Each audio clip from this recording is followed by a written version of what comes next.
We'll start the lightning round today. First question will go to Jared Smalley. Jared, go ahead. Hi, Ryan. A question about what you were able to accomplish this week in terms of red zone practice. You talked about that earlier in the week. Is it really as simple as we just block better? Or how did you go about the planning to improve in that area? I mean, just the same as we've always had. We didn't change anything, but just to focus on recognizing where we need to be better. And it starts obviously with penalties. When you get down in there, certainly it's hard to make 3 and 4 yards of play down there, but when you're off schedule with penalties, that's certainly a problem. And then just overall better execution. All righty, let's go next to Austin Ward, Leonard Monroe. Right, I don't think that Travion has ever been physically challenged quite like he was on Saturday. And when anybody really has a night like that, 28 carries and really grinding, how does that influence maybe the workload throughout the practice following week?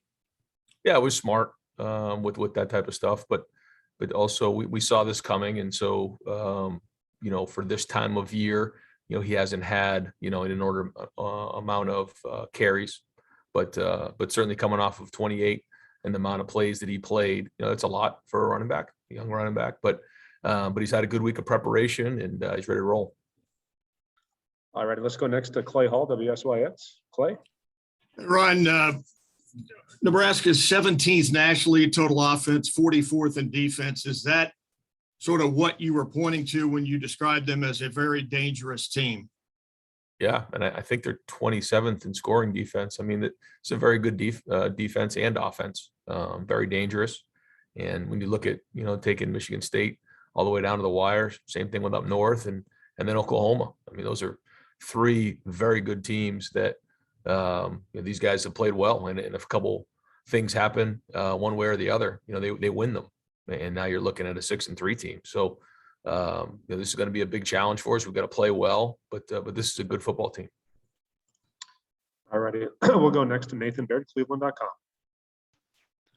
Ryan, you talked a couple of weeks ago about trying to find new ways to use Craig Young. I'm just curious what his versatility is meaning for this defense right now, and if when you're playing a more mobile quarterback like this, if that niche becomes maybe even more important.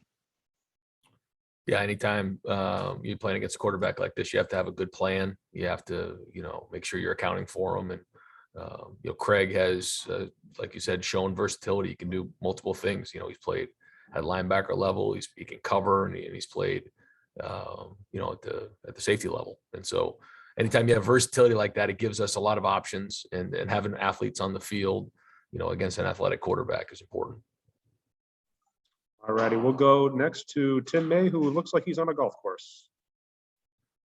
Yeah, I am. That's the bad news is I double bogeyed a hole so I could get on this teleconference. But it is what it is, right, Coach Day?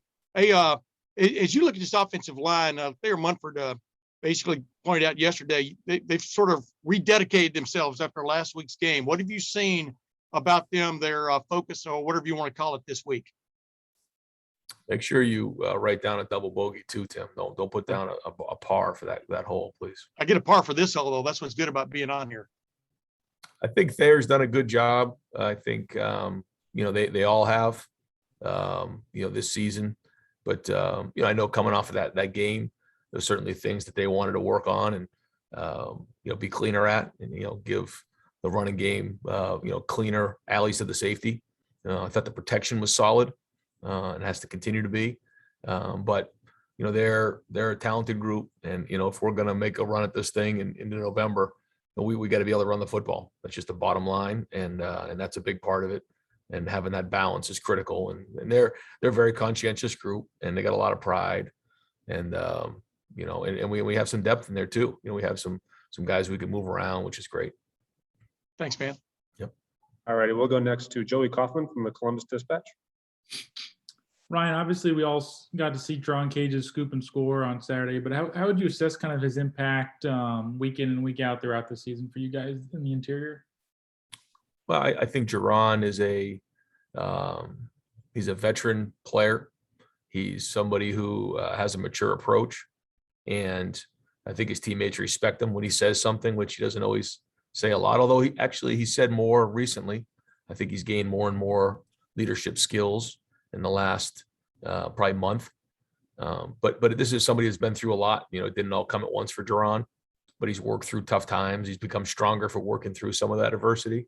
And he's somebody that we go to and look to when times get tough, because he's been through that type of, training here, and he's gonna, a lot of great football ahead of him. So very, very impressed with the way he's been, and, he's going to be important. We need veteran guys to be veteran in November, because we do have such a young team, but very impressed with the way he's gone about his business, and great to see him make a play like that in a big game. Alrighty, next up, Dan Hope from 11 Warriors. Hey, Ryan, I'm curious. You guys have mixed in Matt Jones at guard a lot. Have you considered rotating him in at center at all, or do you guys feel like you just want to stick with Luke there? Yeah, we have, in practice, and, we have in preseason and spring. So we've moved some guys around, and Matt does have flexibility. And, we've considered everything. We've looked at everything. And if that gives us the best chance, then we'll do that. But we also want to make sure that guys, try to stay at one position to get their feet underneath them, to get comfortable at that one position. But sometimes you got to move people around, and Matt gives us some flexibility. And so if that's what makes sense, we'll do it. Alrighty, we'll go next to Bill Rabinowitz, Columbus Dispatch.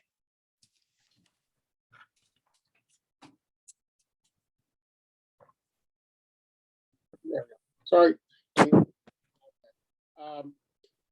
Tim kind of asked a little bit what I was going to ask about the offensive line. I know Penn State's obviously a good team, and how surprised were you that the line struggled as much as it did? And what specific ways have you seen this week them respond? I think they've just taken ownership, of some of the plays, and had a much better look in their eye in terms of wanting to make sure that they're right and execute at a high level. I don't think I point my finger at one thing in particular, but just, obviously the penalties got us out of whack for sure. And then we just weren't clean on some of the run fits. We did do some things really well, so that was good, but overall just need to be more consistent. All right, and we'll wrap it up with Spencer Holbrook, Letterman Row. Ryan, when you guys brought Pollier in, was there a certain thing that you saw from him that you thought he could add to the linebacker room? And now that he's kind of starting to settle in, you saw him on the field on a critical third down earlier in the game against Penn State. Are you starting to see those things that you guys brought him in for? Are you starting to see him settle in and really take control of what he's supposed to be doing? I don't know if we're there yet. I think this is a big couple of weeks for EA. I think that he, certainly had the preseason and then, kind of got thrown into it when we heard that he was going to be eligible, which was great. And then, that kind of got real for him, and he started getting more and more experience. And then he had the injury that held him out for a little while. And now he's kind of back into that. So this is a big stretch for him, and in terms of practice and hopefully getting in the game. But I think, he gives us, some physical presence out there. He's strong, he's powerful, he can run to the ball. And I think, he has all the physical skills to be a really good linebacker. And so now it's just a matter of getting out on the field and fitting into the scheme that we have on defense. All righty, Coach. Thank you very much for your time. We'll talk to you Saturday. All right, guys.